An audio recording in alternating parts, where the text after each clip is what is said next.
Magandang umaga po. Narito na po ang magiging lagay ng panahon ngayong umaga ng Sabado, July 25, 2026. Pero bago yun, baka pwedeng palagi share naman ng video na ito. Comment ka na rin kung taga saan lugar ka para malaman natin kung hanggang saan umabot ang video na ito. Huwag mo din kalimutan na mag-follow at mag-subscribe sa ating Facebook page at YouTube channel.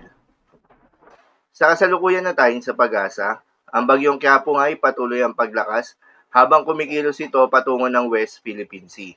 Huli nga itong namataan sa layong 140 kilometers west-northwest ng Calayan, Cagayan, taglay lakas ng hangin na umaabot sa 110 kilometers per hour malapit sa gitna at pagbugso na umaabot sa 135 kilometers per hour. Kumikilos pa west-northwestward sa bilis na 30 kilometers per hour. Dahil pa rin sa bagyong Quiapo, nakataas pa rin ang Tropical Cyclone Wind Signal number 2 sa bahagi ng Batanes at western portion ng Babuyan Islands. Ang mga nabanggit na lugar ay posibleng makaranas ng malalakas na hangin with minor to moderate impacts. Habang Tropical Cyclone Wind Signal number 1 naman sa nalalabing bahagi ng Cagayan, northern portion ng Isabela, Apayao, Abra, Kalinga, Mountain Province, Ilocos Norte, northern and central portion ng Ilocos Sur. Ang mga nabanggit na lugar naman ay posibleng makaranas ng malalakas na hangin with minimal to minor impacts.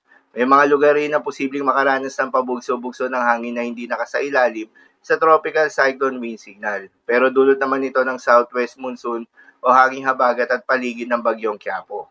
Kabilang dyan ang most of Luzon, Western Visayas, Negros Island Region, Cebu, Northern Samar, Zamboanga del Norte, Sultan Kudarat at Davao Oriental.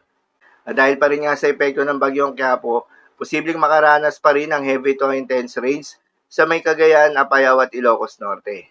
Moderate to heavy rains naman sa may Batanes, Isabela, Kalinga, Abra, Benguet, Ilocos Sur at La Union.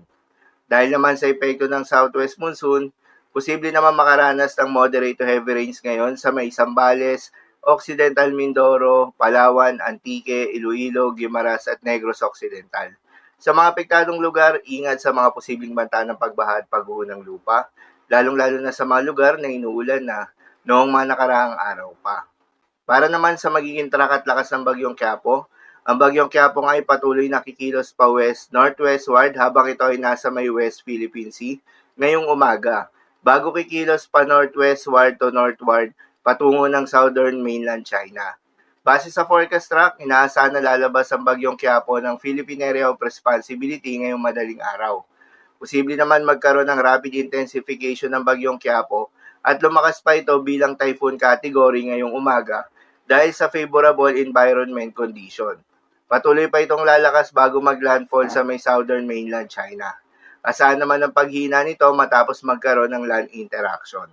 Paalala pa rin po palagi na posible pa rin ang mga pagbabago.